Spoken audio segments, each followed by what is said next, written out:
Bem-vindo, seja bem-vinda a mais um Papo Sintonia, aqui na sua 106.1 Cardeal FM.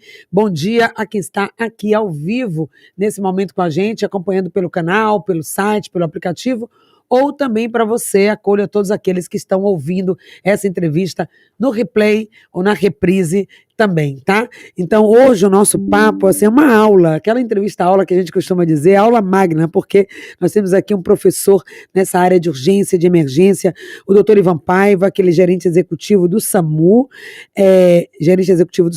emergencista, cirurgião geral, professor em medicina de emergência, ou seja, são anos aí de experiência compartilhadas aqui agora com você, ouvintes, porque informação salva vidas. Não é isso, doutor Ivan? Seja bem-vindo, bom dia. Bom dia, é um prazer estar com vocês mais uma vez aqui nessa época do ano tão importante, né, onde assim orientações podem fazer a diferença na vida das pessoas. Exatamente, é o momento em que as pessoas estão vivendo assim aquela emoção. Eu acho que são ingredientes que juntos, né, formam um caldeirão de risco para as pessoas. Então, está todo mundo muito eufórico, muito alegre, muitos estão fora do seu ambiente de costume, viajaram para outra cidade, que às vezes nem conhece direito ali os riscos que estão. Tem álcool envolvido, porque a bebida, né, alcoólica, o licor muito tradicional. Tem movimento aí nas estradas que aumenta, porque o fluxo de saída, e também agora acabei de dar uma notícia que Salvador tem que se firmado como um polo, né? Essa notícia saiu recentemente, como um polo também de interesse para quem está vindo de outras cidades para passar o São João aqui. Então, são muitos elementos que podem levar aí uma situação de sinistro de emergência, né, doutor Ivan? Com certeza, Salvador tem essa capacidade, né, na verdade a Bahia como um todo, a gente tem um grande evento, talvez o maior evento festivo no mundo, que é o Carnaval de Salvador, então a gente já tem uma certa experiência, uma expertise em lidar com eventos de massa, mas como você colocou muito bem, todos esses outros fatores, né, principalmente pela migração das pessoas que moram em Salvador para o interior, é uma festa que principalmente uma festa do interior, todo mundo, muita gente que mora aqui, tem família no interior, quem não tem amigos, vai para a casa de amigos, então é uma festa onde há esse deslocamento das pessoas por estrada, principalmente, para as cidades do interior. Então a primeira recomendação de segurança é dar uma verificada no veículo, né, ver se está tudo ok, fazer uma revisão, principalmente pneu, respeitar a velocidade da via, nunca fazer ultrapassagem em local proibido.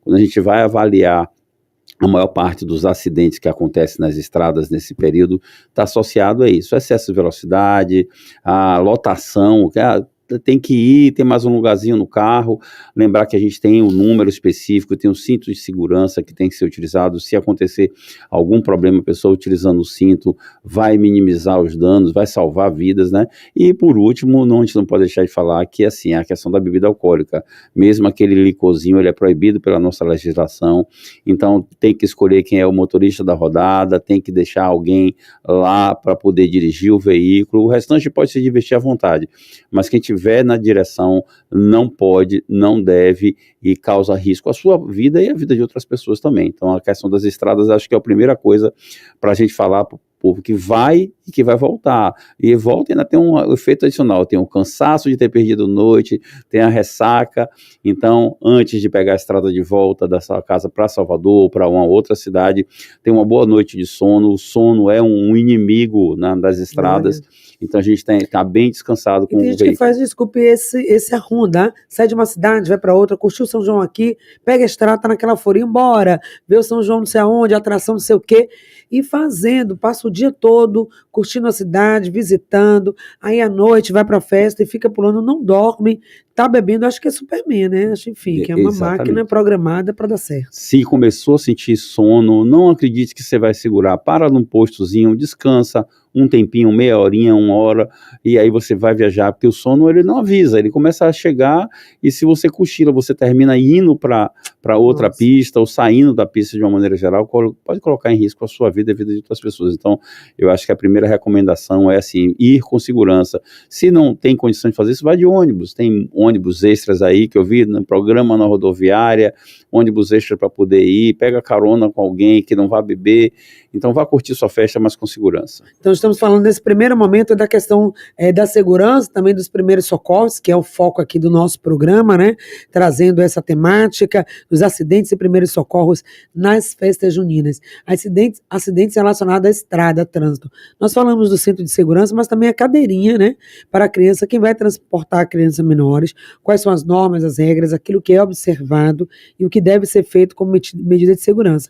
Agora que tem gente que leva também viagem, quer levar o cachorro, os animais, e aí, como é que é isso, doutor? Dentro do carro, tudo isso junto, expectativa para chegar logo no lugar. Tem bagagem, tem comida, tem um monte de coisa, travesseiro, roupa de cama, que muitas vezes nesses locais do interior você termina tendo que levar esses utensílios. Lembrar que existe uma legislação que proíbe você estar colocando, até o próprio cachorro, ele deve estar bem acondicionado. Você imagine que numa colisão, um objeto solto ou um animal solto dentro do veículo, ele vira alguma coisa que pode lesar você, porque um carro a 80 km por hora, se ele desacelera, tudo que está solto dentro vem a colidir contra você e causar lesões. Então a própria polícia, ela não permite que você tenha um limite de transportar objetos dentro da cabine. Os demais objetos devem ser transportados na mala, no bagageiro, para que a gente, tudo isso que às vezes parece chatice, né, parar na estrada, olhar o pneu, olhar sem revisão, se os faróis estão ligados, isso parece às vezes uma coisa muito chata, mas tanto a Polícia Rodoviária Federal quanto a estadual, como todos os órgãos de trânsito envolvidos, o DETRAN, eles estão ali zelando pela sua segurança, zelando pela segurança sua, da sua família e das outras pessoas que trafegam ali na estrada. Então, por mais que pareça chato, ele é importante porque dá a certeza de que a gente vai fazer uma viagem segura. Então, é no sentido de minimizar, né, essas ocorrências. Imagina, dá para monitorar um estado aí como a Bahia, essa região Nordeste como um todo, que tem um grande apelo nessa época do ano. São muitas pessoas, o fluxo aumenta e mais de 30% da saída da cidade, agora também da chegada, e monitorar isso não é fácil. Então, cada um deve fazer o seu dever de casa. Vai viajar de carro, no seu carro particular, então essa vistoria é essencial. Quais são, assim, os itens indispensáveis que tem que ser olhado nesse momento para quem ainda não fez? Bom, primeiro, olhar as condições do pneu, né? Olhar isso, eu acho que primordial, ainda mais que é um período chuvoso. Então, as estradas, a gente está com os pneus em ordem, bem calibrados, com a direção alinhada, olhar se tem todos os instrumentos de segurança, se o cinto de segurança está funcionando, às vezes está com um problema, não trava, né? Olhar toda a parte da revisão do motor, pastilhas de freio. Então, existem empresas especializadas para fazer só isso. É um gastozinho que você vai fazer, mas não é um gasto, é um investimento. Isso. Você vai estar investindo na sua segurança, na sua tranquilidade de fazer uma viagem segura. Então, imagine o que é alguém quebrar o carro de noite numa estrada, além do risco que, se isso acontecer, né, o risco de assalto, de você ser abordado, né, tem uma série de fatores que podem trazer. E a gente vê que nesse período, tanto a Polícia Rodoviária Federal, eles fazem operação mesmo, e a gente sempre vê as estatísticas que a gente não gostaria de ver, de mortos, acidentados. São pessoas, a maior parte das vezes, que não respeitam tudo isso que a gente está falando aqui. As normas de segurança do veículo, obedecer as normas de, digamos assim, da via, né, principalmente a velocidade, não ultrapasse, vai dar tempo, lombada, vai passando ali, se tiver uma faixa amarela, não é para passar. Espere ficar tracejado de branco, para que ali já são os engenheiros de tráfego que garantem assim, aqui se você fizer a ultrapassagem, não vier o carro no outro sentido, você consegue passar com segurança, né? Principalmente que nas estradas a gente tem veículos longos, caminhões, ônibus, carretas que muitas vezes tem uma dificuldade a mais. Outra atenção que a gente tem que ter redobrada é a questão animais na pista. A gente sabe que ainda tem pelo interior boi, cavalo, animais que podem trazer um risco adicional. Então ali, tá o tempo inteiro ligado, evitar estar utilizando o celular, outra coisa, atenção, porque a cada instante pode ter um veículo que freia, um animal que passa, alguma coisa que pode acontecer, um pneu que fure. Então a gente tem que estar sempre ligado, com atenção redobrada, para que a gente possa transformar esse São João num momento de alegria e não num problema para a saúde da pessoa ou para outras pessoas. Então, pronto. Falando em acidentes de trânsito, já colocamos aqui, né, as medidas de segurança que devem ser tomadas. Mas em caso de acidente, não deu, as pessoas não observaram, ou enfim, e o acidente aconteceu. No caso dos primeiros socorros, o que fazer para quem se envolver num acidente de trânsito? Qual seria a informação e orientação mais assertiva, né, a ser tomada? Bom, próximo às grandes cidades, a gente tem a área de cobertura de celular. Tá?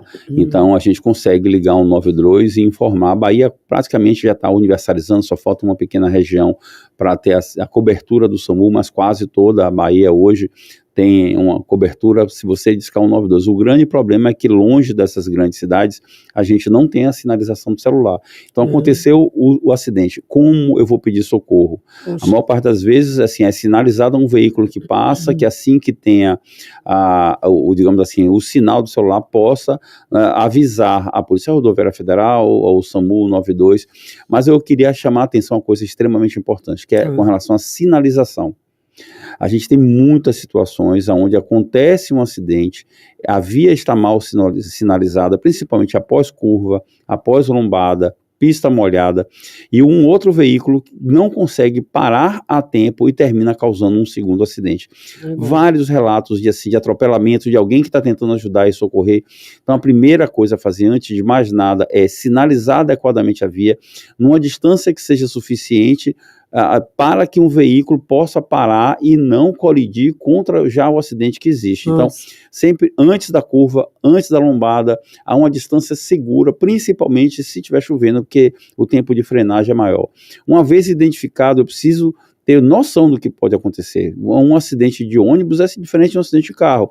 Então, um acidente de ônibus, a gente pressupõe que eu posso até ter 40 pessoas ali dentro.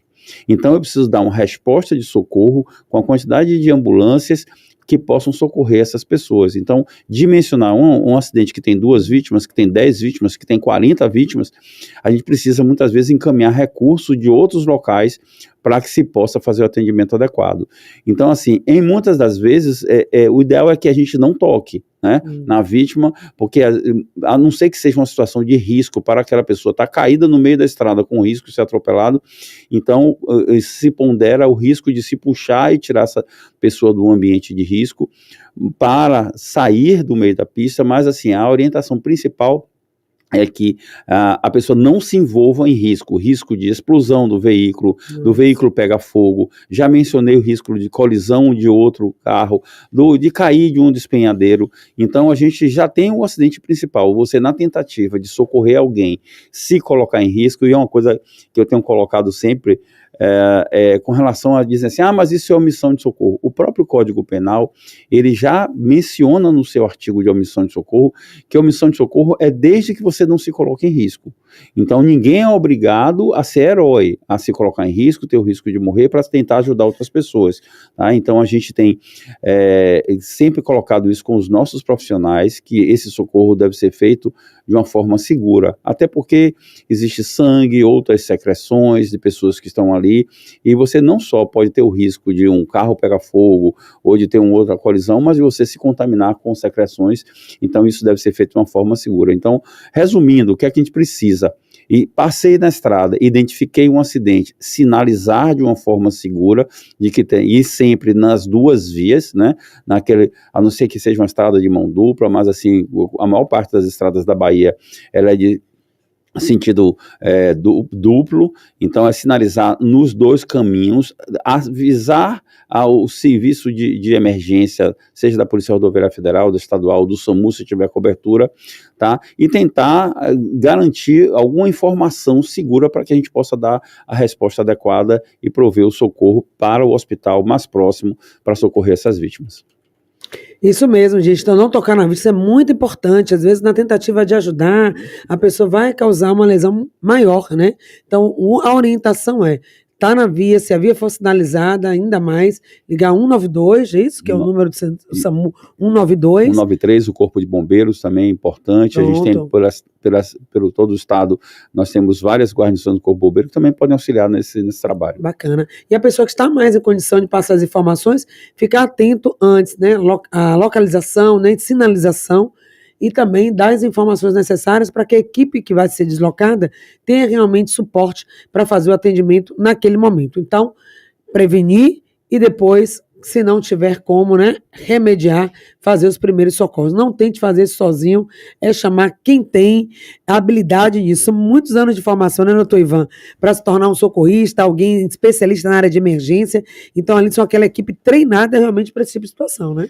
Com certeza, até mesmo a própria extração, que a gente chama de extração veicular, de como retirar essa pessoa de dentro do veículo.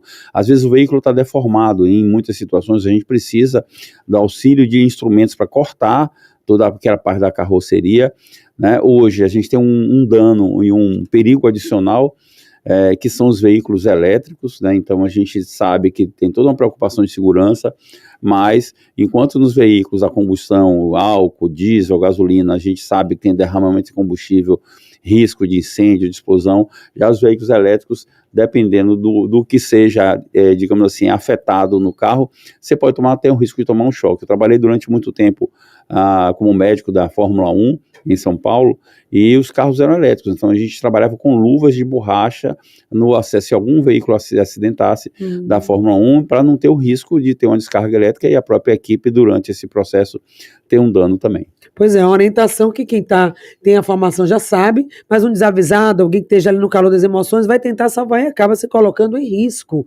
Então não é uma missão de socorro, é você zelar pela sua própria vida. Ivan Paiva, que é gerente executivo do SAMU, emergencista e cirurgião geral, ele está aqui hoje com a gente falando sobre como você pode salvar a sua vida, guardar a sua vida durante as festas juninas. Antes de falar do próximo passo, vamos falar também das fogueiras, fogos de artifício, que é outro problema sério nesse período, né, doutor Ivan? Eu queria saber um pouquinho também, enquanto gerente executivo, como é que o SAMU se prepara, qual é o efetivo, o que acontece nesse período junino. No Carnaval a gente sabe que tem toda uma programação, e no São João, como que o SAMU atua? Bom, a gente sabe que você colocou no princípio de que Salvador virou um destino turístico. Então, as pessoas, como é um período de férias, e Salvador tem uma série de atrativos, de belezas naturais, de culinária, a parte religiosa, também há alguns anos foi colocado também algumas atrações, assim, até para atrair, né, isso que termina gerando tanto emprego e renda para a nossa cidade. Então, em parceria do Governo do Estado com a Prefeitura de Salvador, nós temos a atividade, né, a nossa equipe, o Governo do Estado ele monta a infraestrutura e nós colocamos todas as equipes assistenciais, tanto no Parque de Exposições, quanto no Centro Histórico, na Praça da Revolução, tem um conjunto, o concurso de quadrilhas, e em Paripe, são atrações que são colocadas. E nós temos unidades de saúde montadas. Ontem eu estava inclusive lá no Pelourinho, já está montada a unidade de saúde do Pelourinho, para que nesses dias onde tem o maior público, com a possibilidade maior, e aí o pessoal vai, tem consumo de bebida alcoólica, alguém ali no Pelourinho machuca o pé, tem algum passa mal. Ontem, inclusive, durante um evento onde eu estava lá, uma pessoa não se sentiu bem, eu tive que acionar a ambulância do SAMU para que fizesse o atendimento. Então, aí montado essa estrutura de saúde, visando proporcionar, além do que, com o número de pessoas, de turistas que estão na cidade, a gente tem toda a nossa equipe reforçada, não é só o SAMU, são 17 unidades de pronto atendimento na cidade de Salvador, de gestão municipal, e que estão a gente tem uma preocupação de saber essa escala, às vezes alguém falta, porque vai viajar, então a gente pede confirmação de todos os profissionais escalados, para que durante esses dias, né, a gente sabe que essas festas a gente termina tendo um volume maior de acidente, é muita gente na estrada, nas vias. Então Natal, Réveillon, Carnaval, a gente termina tendo um maior número de acidentes. Então todas as nossas equipes estão completas, reforçadas. Só em Salvador são 62 ambulâncias, 8 motos, 2 lanchas aqui em Salvador, e temos também o SAMU Salvador. Ele não é o Salvador, ele chama SAMU Metropolitano de Salvador. Além de Salvador, são mais 9 municípios, todos eles com ambulâncias. Tem Taparica, Veracruz, até Santa Mara e Saubara, são da nossa regional. Todo chamado que alguém liga 192 cai na nossa central, e havendo a necessidade a gente desloca, se numa situação de emergência, uma ambulância para realizar o atendimento. Olha aí, gente, todo um aparato, né, que é montado para poder atender a comunidade, que nessa época do ano está realmente em deslocamento. Tem um trabalho em parceria, né, com a Polícia Rodoviária Federal, com outros órgãos também, a Secretaria de Saúde, não sei se também está, porque não é só retirar as pessoas muitas vezes da via, e as unidades para poder acolher essas pessoas, no caso de acidente de carro e depois de queimaduras, que é o nosso próximo ponto. Não, eu tenho toda uma preocupação do atendimento inicial ali na cena, e muitas vezes já coibir um sangramento, já tentar fazer a retirada de uma forma segura, dependendo, porque tem pessoas que às vezes terminam se envolvendo no acidente porque passaram mal. Né? Então, às vezes a pessoa faz um desmaio, diminui o nível de consciência por alguma condição clínica, e ele perde o controle do veículo. Então a gente tem que ter essa percepção também, saber se aquela pessoa está passando mal por causa do acidente, ou ela se acidentou porque passou mal. Então, para poder fazer o tratamento adequado. Mais uma vez, e uma coisa que é interessante, é que as pessoas olham, quando tem a maior parte dos acidentes, eu vejo muito questionamento, diz assim: a ambulância do SAMU chegou e pegou a pessoa, botou dentro e está ali parada, já tem mais de meia hora. A gente está naquele momento fazendo tudo o que iria ser feito se chegasse no hospital. Então, a gente já faz acesso venoso, se precisar entubar, a gente entuba, já faz todo o processo de imobilização, todo o atendimento que seria feito no hospital é feito na ambulância. Eu vou dizer a você, Patrícia, a gente tem uma das ambulâncias mais equipadas, posso dizer, do mundo. Né? Eu tenho equipamentos hoje de altíssima que muito hospital de grande porte não tem, dentro da ambulância do SAMU. A gente tem ultrassonografia portátil, faço exames de hemogazimetria, a gente tem todo o aparato, a gente tem o apoio do prefeito Bruno Reis, da vice-prefeita Ana Paula, para que ela sempre, a secretária que estava conosco até poucos dias, era assim: Ivan, me diga o que você precisa para que a gente possa dar a melhor assistência à população, não meça recursos nem esforços. Então a orientação nossa, e eu posso dizer a você, não tem nenhum outro SAMU dentro do nosso país que tenha os recursos que a gente tem dentro de uma unidade de atendimento móvel. Então, chegar a um atendimento, eu consigo, pra você ter ideia, tem uma medicação dentro de uma ambulância do SAMU que custa mais de R$7.000 uma ampola, para tratar infarto. E a gente usa muito, porque a gente atende muitas pessoas com suspeita de infarto. Então, não tem nenhum medicamento que eu pudesse dizer assim, ó, se eu tivesse sido na ambulância, eu poderia salvar uma vida. Posso lhe garantir que a gente tem tudo que é necessário para fazer um atendimento de qualidade, independente de a pessoa morar no lugar A, lugar B, é um ser humano, é um indivíduo que precisa de toda assistência, e é essa a nossa orientação que a gente tem hoje do secretário Alexandre, de todo mundo, que assim, a gente sabe da importância de dar um socorro no menor tempo possível, com a melhor qualidade possível, e, obviamente, depois dessa estabilização, que às vezes pode demorar 10 minutos, pode demorar meia hora, às vezes demora 1 hora, porque se, por exemplo, é uma parada cardíaca, a gente não pode deslocar com alguém fazendo, por exemplo, compressão, porque coloca em risco a equipe. Às vezes a gente levou mais de 1 hora parado ali, dando assistência, e a população não entende. Botou dentro da ambulância, parou aqui. Tem uma equipe inteira de médico, enfermeiro, condutor, todo mundo garantindo essa assistência. E depois imagina, né, como lidar com isso, porque, por exemplo, se ocorrer realmente daquela vida, ser perdido, não tem a garantia, todo o esforço está sendo feito, depois ficou parado aí esse tempo todo, por isso que a pessoa veio a falecer. Então é importante essa informação de como é que funciona o sistema. Tem uma equipe ali preparada, claro que todos esses equipamentos, essa tecnologia que ajuda, mas também acredito, e aí que já passa a pergunta, só para a gente finalizar, antes do intervalo comercial às 8h30, dizer que a equipe também, assim como o equipamento da esporte, a equipe também é igualmente treinada, não só para lidar com a vítima em si, mas com essa comunidade que fica às vezes ali no entorno, né, doutor Ivan? Bom, jogo de cintura. Nós temos um núcleo de educação permanente extremamente ativo, posso garantir também que é um dos mais ativos do país, para você ter ideia, são mais de 30 cursos diferentes que o SAMU oferece, não só para o SAMU, assistência ao parto, à criança, ao infarto, ao AVC, ao trauma, até de cuidados paliativos. A gente pega muitos pacientes já no estágio terminal, de como trazer as melhores evidências. Então a gente tem uma equipe coordenada pela enfermeira Nádia Gonçalves, que assim, a gente tem não só o SAMU de Salvador, mas também a gente oferece vagas para o SAMU da região metropolitana, a gente oferece vagas em cada curso desse para as nossas UPAs, para o Hospital Municipal, e fazemos cursos para a comunidade também. Então, muitas vezes a gente tem uma demanda, a gente tem um programa chamado SAMU Solidário, né, que a gente termina fazendo orientações, principalmente de primeiros socorros. Fizemos recentemente uma ação junto com a Saltu, com os entregadores, né, do iFood. Sim. Eles correm o risco de ter um acidente de moto ou presenciar um acidente. O que fazer caso ele está ali trabalhando, entregando um alimento, entregando uma compra ao mototaxista, o que fazer caso ele presencie um acidente. Tem uma ação integrada com o Salvamar, com a Guarda Municipal, com a Polícia Militar, com o Corpo de Bombeiros.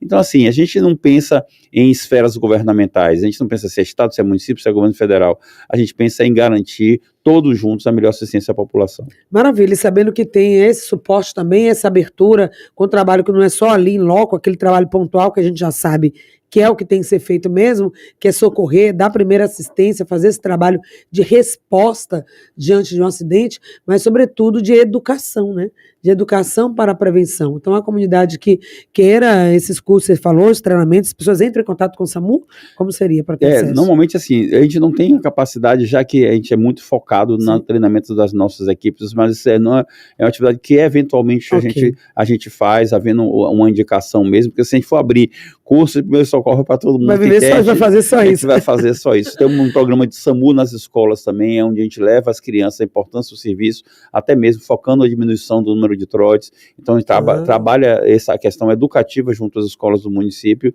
e tem dado bons resultados. Ainda temos muito isso, trotes para o SAMU, nossa, infelizmente. Muito trote, ainda tem. Algumas das pessoas que fazem isso, alguns termos de distúrbio psíquico, a gente já acionou a justiça em alguns casos mais graves, mas a gente optou muito pelo esse trabalho da educação, da conscientização, que eu acho que esse é o melhor caminho.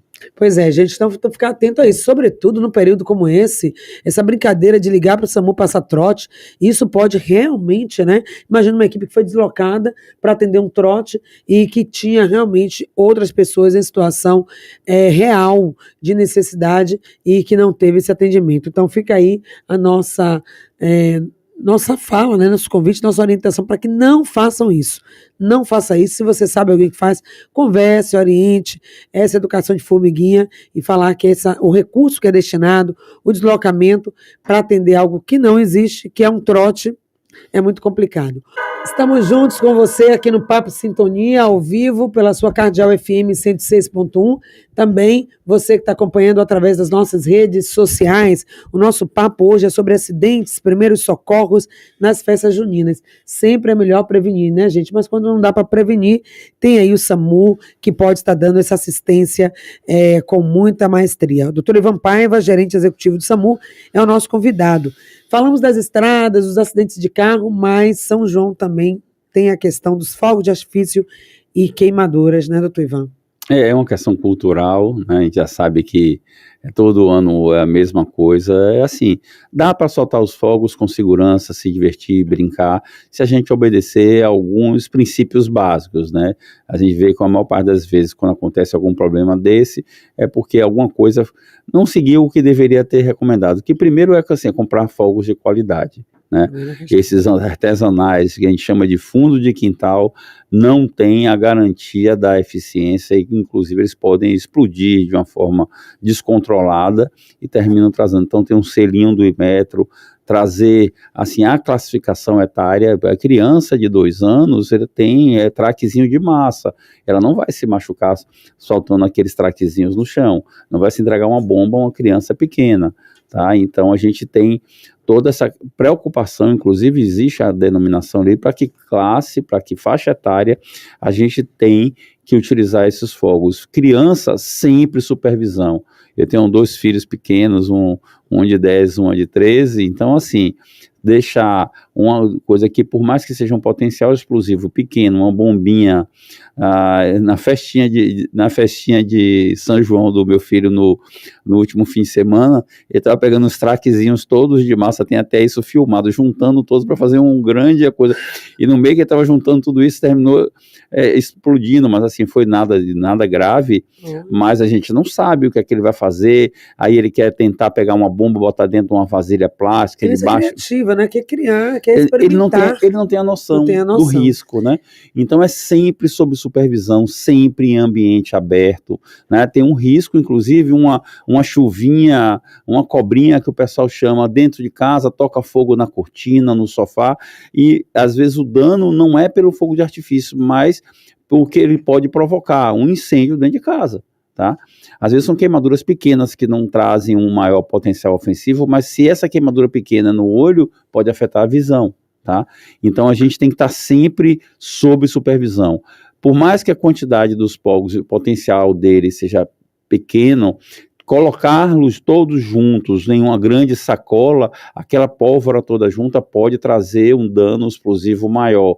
Então, sempre pequenas quantidades, vai colocando aos pouquinhos, lembrar que precisa ter uma vela para acender, aquilo ali pode determinar um toca-fogo em algum outro lugar, então um ambiente aberto, sob supervisão, fogos de qualidade, com a classificação etária apropriada para a criança, são preceitos básicos que a gente tem que colocar, e nada de inventar, de botar dentro de latinha, dentro do buraco, para ver foguete subir, então tudo isso, a gente, se obedecer, vai ter um risco muito menor de ter um problema com fogos. Às vezes a gente ouve até alguns pais falando assim, não, mas ele tem essa idade, mas ele pode utilizar com outra idade, porque ele é danado, ele é esperto.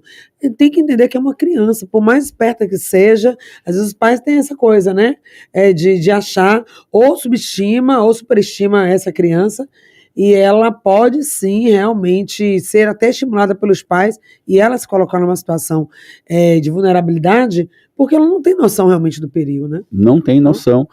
Tem outros danos secundários, como, por exemplo, inalação de fumaça.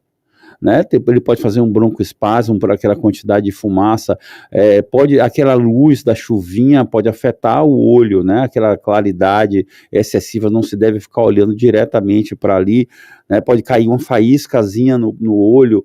Então tem uma série de coisas que podem, o próprio barulho, né? Pode afetar a audição, bombas, né? Então tem uma série de danos que podem ocorrer, porque a gente pensa muito na queimadura, né? Quando a gente pensa no fogo, a gente pensa na queimadura, mas assim, tem outras coisas que podem ocorrer e que a gente tem que estar atento para que a gente possa brincar e curtir nosso São João tranquilo. Às vezes até brincando, às vezes junto uma criança, nossos primos estão todos juntos, vizinho também ali naquele espaço, e um pode também queimar o outro ou provocar um acidente no outro, como você colocou, né? Brincando ali perto da fogueira. Um joga bomba no outro. Pois, joga bomba, roda, isso, né? Isso, exatamente. E aí pronto, pode queimar. Um cuidado adicional são com as fogueiras. Tá. Né? As fogueiras, elas são bonitas, são culturais, mas assim, as crianças sempre têm que estar longe, nunca jogar uma bomba dentro da fogueira, porque com a explosão, aqueles fragmentos da brasa incandescente, elas vão para as pessoas que estão no entorno. Nada de pular fogueira. Se desequilibrar, você tem a certeza que você vai cair ali dentro. E eu tenho uma coisa que me marcou muito na minha formação de cirurgião, no hospital que eu trabalhava, no Hospital Getúlio Vargas, tinha uma pessoa que era morador de lá, de que um problema que ele teve foi que durante a próxima fogueira ele terminou tendo uma crise convulsiva e ele caiu com a face dentro da fogueira. E assim, são danos que ele morou no hospital, que foram inúmeras cirurgias feitas para se tentar restabelecer o nariz, os lábios, então com a face dentro da brasa. Então a fogueira é para ser vista de longe, né? Olhou ali, tem a fumaça. A pessoa está tomando licor também, se desequilibra. Aproveitar um pouquinho do calor, mas com uma certa distância, para garantir a segurança da não inalação da fumaça e do risco de você não cair dentro da fogueira ou pisar em algum objeto desse que pode ser muito danoso.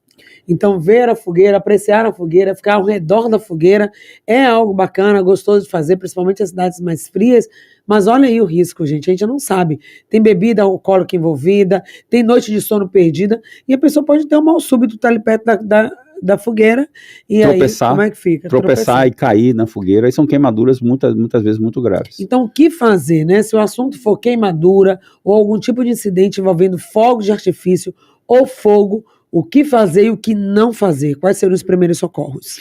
Bom, a primeira coisa a fazer é lavar abundantemente com água, tá? Seja os olhos, se tiver alguma faísca, ou se o foguetezinho passou próximo à pele e queimou, lavar.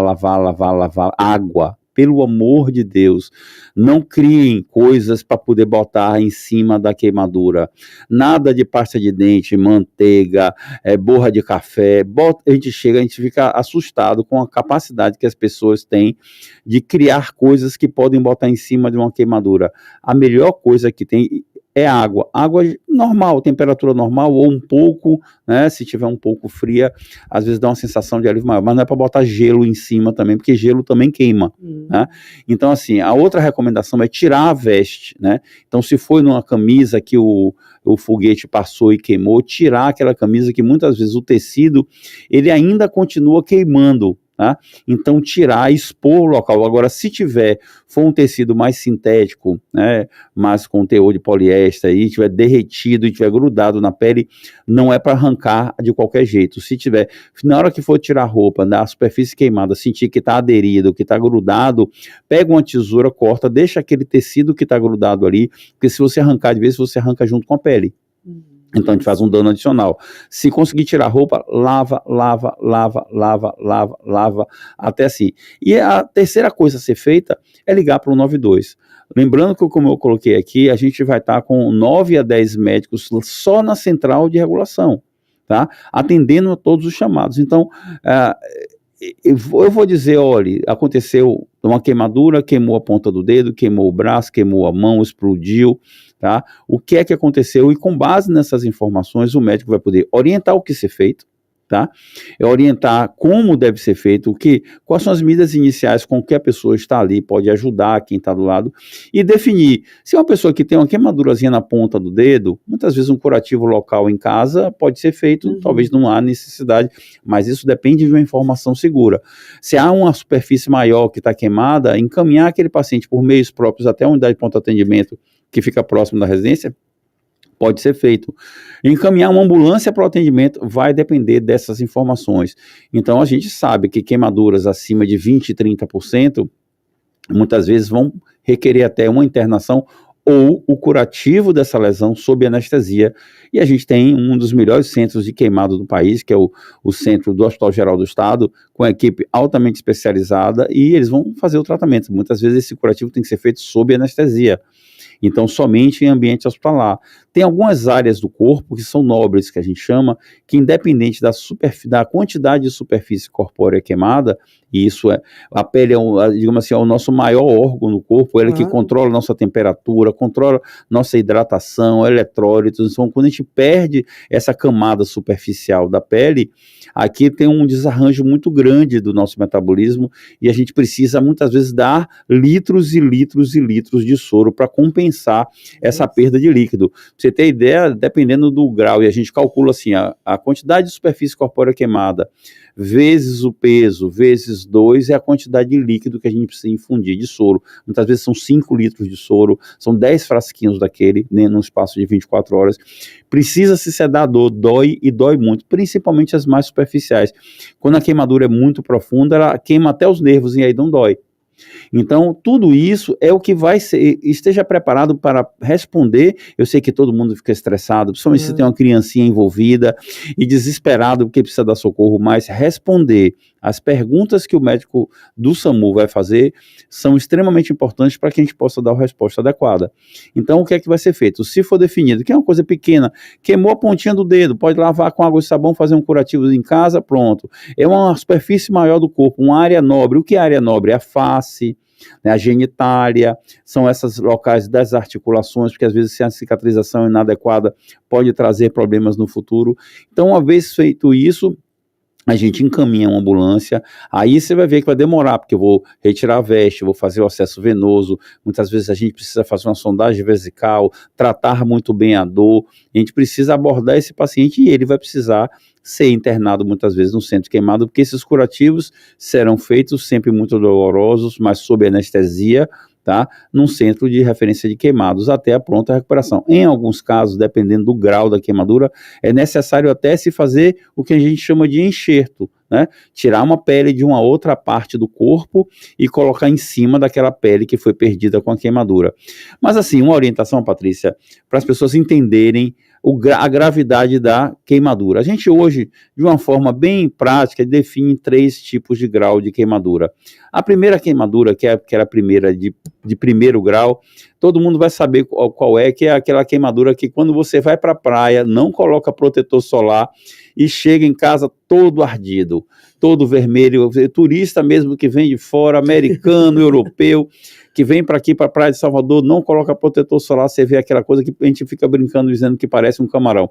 Aquilo é uma queimadura de uma parte superficial da pele, não causa maiores danos, assim, exceto se a pessoa ficar exposta há muito tempo, pode ter problema de insolação, desidratação, mas a maior parte das vezes ela evolui bem. Então essa é a queimadura que a gente chama de primeiro grau. A de segundo grau também é fácil as pessoas identificar. Todo mundo aqui já viu uma queimadura ou já se queimou, viu que forma uma bolhazinha com um líquidozinho dentro. Essas bolhazinhas já diz que tem uma camada da pele mais profunda que foi afetada. Então, não é para romper a bolha, aquela bolha ela vai ser tratada no hospital ou na UPA. Então, não é para a pessoa chegar ali e arrancar, furar aquela bolhazinha. O ideal, ela serve nesse momento como uma proteção para evitar contaminação. Tem queimaduras com bolhas na parte do corpo, ela vai precisar de um cuidado mais especial. É o que a gente chama de queimadura de segundo grau. A queimadura de terceiro grau é aquela que vai nas camadas mais profundas da pele, e que são essas que deixam cicatrizes, que afetam de uma forma mais efetiva, mas ela já tem um aspecto diferente. Às vezes você olha para ela, ela é meio seca, Você vê que ela tem parecendo uma crosta, ela é meio seca, ou seja, ela pegou as partes mais superficiais e a parte mais profunda da pele.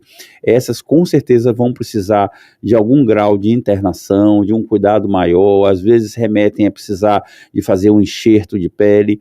Então olhou, tem bolha, tem mais atenção que tem que fazer. Ficou só vermelhinho na pele, se for uma pequena área do corpo e ficou só vermelhinho, a preocupação é menor, mas tem bolha, é uma área grande, muitas vezes vai necessitar internar ou um curativo sob uma anestesia potente para que a pessoa não sofra dor, que isso é o mais importante. Mas quem é que vai poder orientar? O médico do SAMU. Liga o 192 e ele vai poder te orientar se é um paciente que pode ser tratado em casa, se precisa ir para a UPA ou se ele vai precisar de uma ambulância para encaminhar para um hospital. Beleza, e nessa de chamar o SAMU, de fazer esse trabalho, que é o certo não colocar nada, como nós falamos aqui.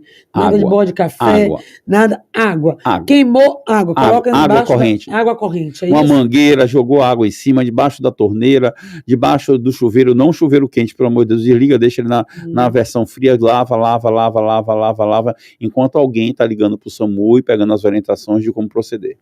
Ótimo, ficou bem claro aí, né, gente? Não tem o que pensar em fazer. Queimou, lava e liga 192 SAMU.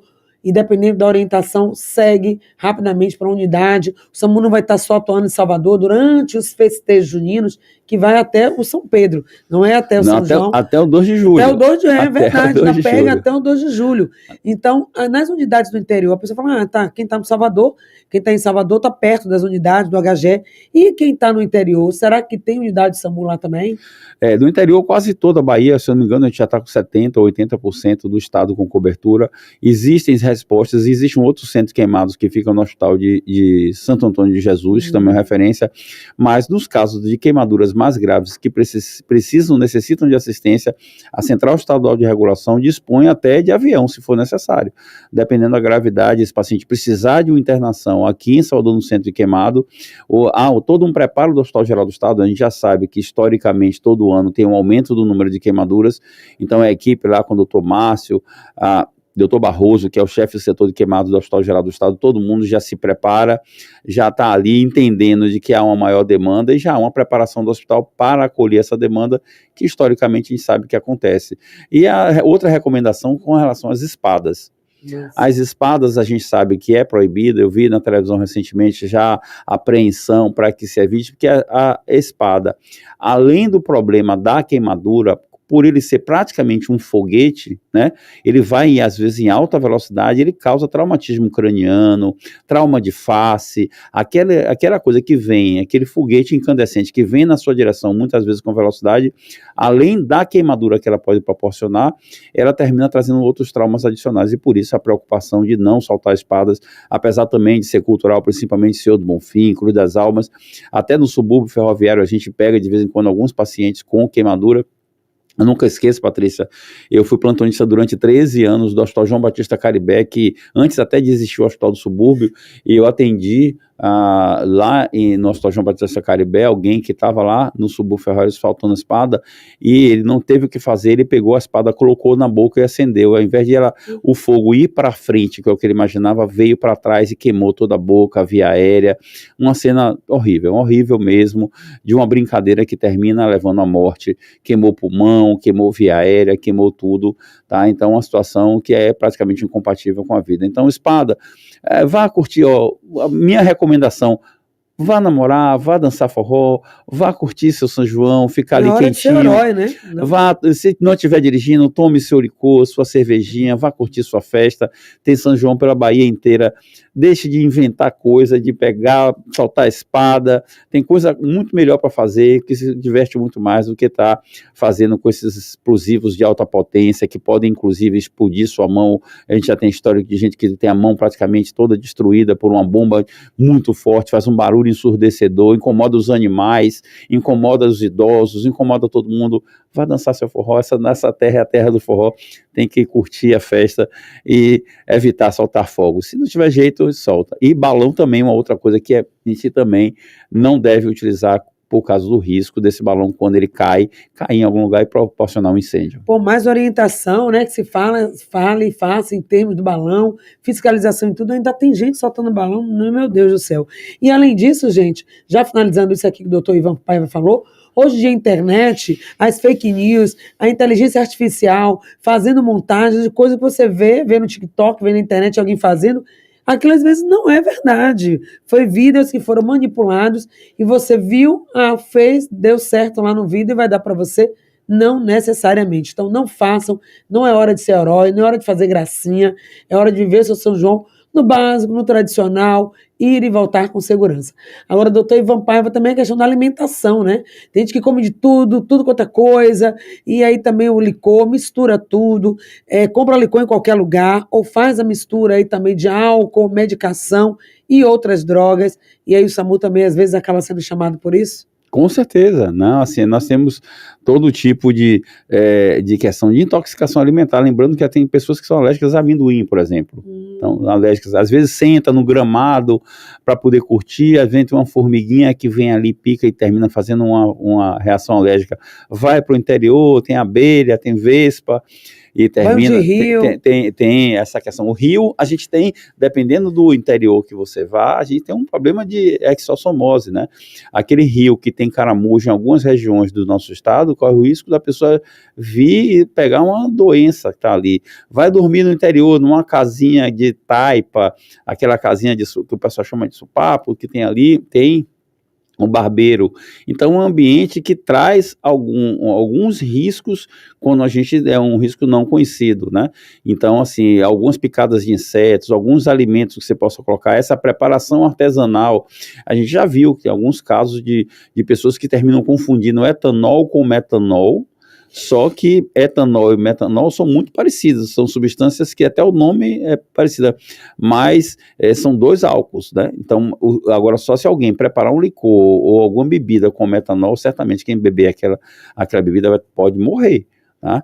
Então tem que tomar o cuidado de como foi feito esse licor, como foi feita essa alimentação, muitas vezes é alimentação caseira, vendendo ali na praça, saber como é a procedência, se não é um material que está vencido, se é inspecionado pela vigilância sanitária. A gente quer que todo mundo curta, mas curta com segurança, brinque sua festa, sem ter uma intoxicação alimentar, sem beber demais, né? A gente sabe que o álcool, ele tem 3 fases basicamente da bebida. A primeira é que você toma a cerveja, você toma o licor, você vai ficar eufórico, né? E você dá risada, você fica um pouco desinibido, você começa a falar um pouco mais, mas se você continua bebendo, isso começa a ter uma ação depressiva no sistema nervoso central, aí você já começa a ficar sonolento, já começa a perder reflexo, e aí progressivamente você já não consegue andar mais, você já começa a cambalear um pouco, até que você tem um efeito mesmo, que a pessoa pode até entrar em coma, de perder os reflexos, e aí é um risco muito grande de quem bebe muito, e não consegue, digamos assim, proteger a sua via aérea, ele pode vomitar e esse vômito ir parar no pulmão, e isso é letal. A gente tem uma vasta experiência com isso no carnaval, que a gente atende muita gente com intoxicação alcoólica, mas no São João também, tá? Se você bebeu muito, presenciou um colega seu que está bebendo muito mesmo, e que está assim, sem responder, o ideal é que ele durma sempre de lado, porque às vezes ele pode vomitar, e normalmente junto com a bebida vem a alimentação, o estômago está cheio, se ele vomitar e ele estiver de lado, aquele vômito ele sai e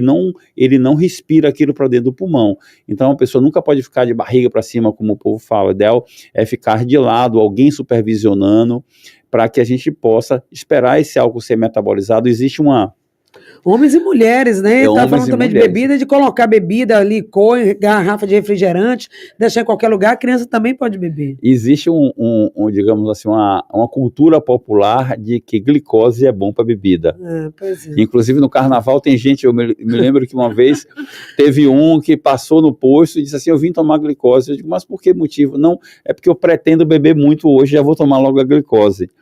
E as pessoas às vezes se chateiam no posto de carnaval porque a gente não dá glicose para ninguém, porque essa história de coisa é um mito, não tem nenhum, a não ser que a pessoa tenha um problema de hipoglicemia, e isso acontece naquelas pessoas etilistas crônicos, que não se alimentam e eles têm problema de hipoglicemia, mas no mais, pegar a veia para dar glicose não serve para nada.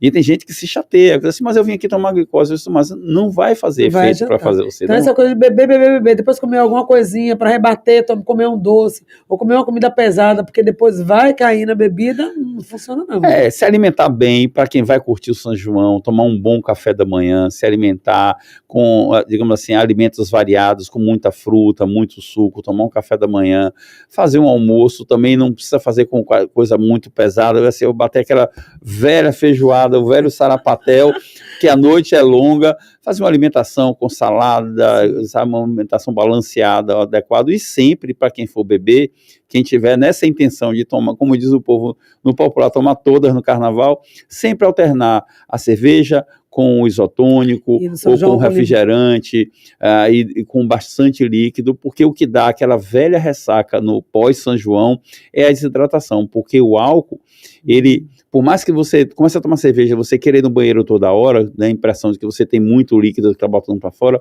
mas ele desidrata, esse líquido, ele é o líquido que você ingeriu e mais um líquido que é do corpo que ele está colocando para fora. Então, se você faz isso, bebe, intercala com água, com suco, com refrigerante, com um isotônico, você tem uma chance menor de acordar no dia seguinte com aquela velha dor de cabeça. Gente, olha, como eu disse, né? Foi uma aula aqui do que pode acontecer, do que deve fazer e qual o primeiro socorro, qual a primeira ação que você deve fazer. Sempre é chamar o SAMU 192, que está aí a postos para atender toda a comunidade, e a gente só tem a agradecer ao doutor Ivan Paiva por essa entrevista, por essas informações, e deixar aí a sua mensagem rápida e também suas considerações finais para os nossos ouvintes. Bom, assim, o que eu pretendo para desejar para a população de maneira geral é que aproveitem a vida, curtam, dancem, namorem, mas tudo com segurança. Cuidem bem do seu carro se for viajar de carro, se for beber, não dirija, né? E se for dirigir, não beba, é a máxima de sempre. Cuidados com os fogos, principalmente para as crianças. E assim, uma alimentação saudável, uma boa hidratação, muito forró, muita diversão e bom São João para todos. É isso, gente. Para todo mundo, né, que está vivendo esse período das festas juninas, não se exceder. Quem toma também os seus remédios, não deixar de tomar um remédio, porque acontece isso, né? Acontece, as pessoas dizem assim, não, eu vou beber hoje, não vou tomar remédio. Procure seu médico. O médico é a pessoa que estuda 6 anos de faculdade, faz residência, que pode te orientar. Não é o vizinho, não é o farmacêutico que vai dizer. Algumas medicações, principalmente as da pressão arterial, do diabetes, não tem problema. A maior parte delas não tem problema com interação com álcool. Algumas outras medicações, alguns antibióticos, esses não devem ser utilizados junto com álcool. Quem sabe isso? O seu médico. Estou tomando tal remédio. Se eu beber, tomar uma cervejinha, tem algum problema? Não, pode tomar. Às vezes o problema maior é você não tomar seu remédio da pressão e ter uma crise hipertensiva, e aí o seu São João vai terminar no hospital, e não como você quer se divertir. Então pronto, gente. Curtir o São João com segurança, com saúde, com equilíbrio, com bem-estar. É isso que a gente quer e deseja para você aqui no Em Sintonia. Gostaram das dicas? Então recomende essa entrevista para que outras pessoas também possam curtir o ciclo de festas juninas com segurança. Fica por aqui esse nosso bate-papo e a gente volta com mais informações com você a qualquer momento aqui no Em Sintonia.